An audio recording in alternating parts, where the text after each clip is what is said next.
में टिमटिमाते तारे। लेकिन बचपन की रातों में सिर्फ तारे नहीं चमकते थे।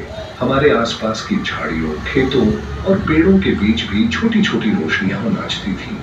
ये थी जुगनू, प्रकृति के छोटे छोटे दिए। आज जब हम रात में गांव या शहर की सड़कों पर निकलते हैं तो चारों तरफ बिजली की चकाचौंध है, लेकिन जुगनू कहीं नहीं दिखते। सवाल यही है, आखिर जुगनू क्यों गायब हो गए? अमन नाम का एक लड़का गांव में बड़ा हुआ।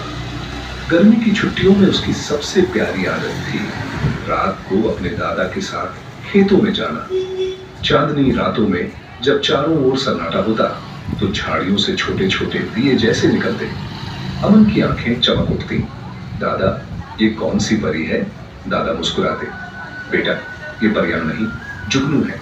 ये अपने शरीर से रोशनी निकालते हैं। अमन हाथ बढ़ाकर उन्हें पकड़ लेता। हथेली में बंद करने पर रोशनी टिमटिमाती और खुलते ही उड़ जाती। दादा कहते, देखा बेटा, ये हमें सिखाते हैं कि रोशनी कैद नहीं की जा सकती, रोशनी तो फैलने के लिए है।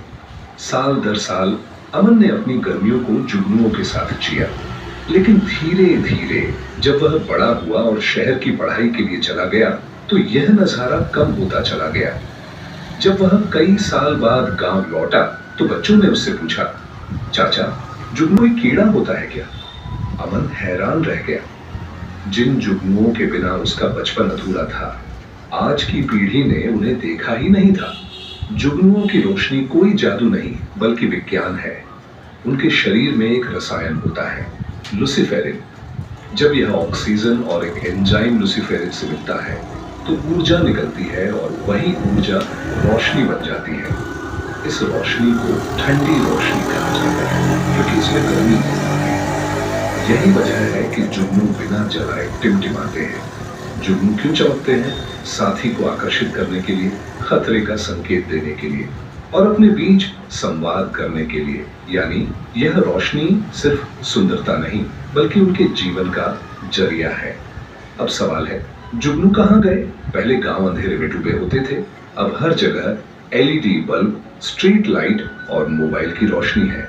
जुगनुओं की छोटी सी टिमटिमाहट इन तेज लाइटों के सामने खो जाती है। खेती पहले गोबर की खाद और प्राकृतिक तरीकों से होती थी, अब खेत जहरीले रसायनों से भर गए हैं। ये दवाएं सिर्फ कीड़ों को नहीं मारती बल्कि जुगनुओं के अंडे और लार्वा को भी नष्ट कर देती है।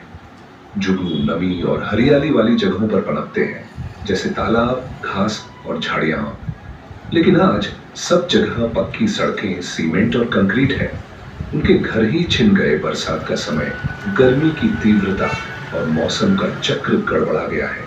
इसका असर जुगनुओं के जीवन चक्र पर पड़ा है।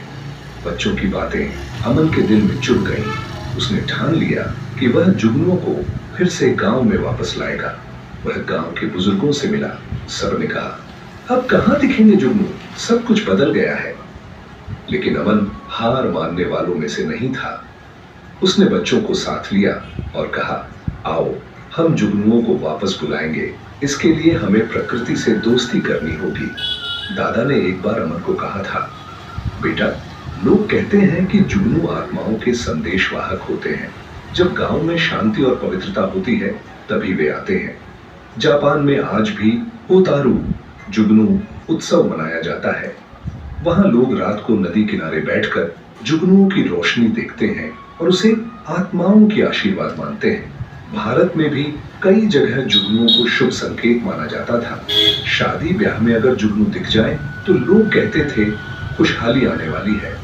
अमन ने बच्चों और गांव वालों के साथ मिलकर तालाब की सफाई शुरू की। गांव के तालाब को गाद से मुक्त किया गया। खेतों में रसायनों की जगह जैविक खाद का इस्तेमाल शुरू हुआ। गांव की गलियों में कुछ बल्ब बुझाए गए ताकि रातें थोड़ी अंधेरी रहें। बच्चों ने झाड़ियों और पेड़ों की नई पौध लगाई। धीरे धीरे गांव का माहौल बदलने लगा। हवा ताजा हुई, तालाब में मेंढक और झिंगुर लौटने लगे। बरसात की पहली रात, गांव अंधेरे में डूबा था। अचानक अमन ने देखा, तालाब के किनारे दो छोटी सी टिमटिमाहट। जुगनू! बच्चे खुशी से दौड़े। गांव के बुजुर्गों की आंखों में आंसू थे। कई सालों बाद जुगनू लौट आए थे।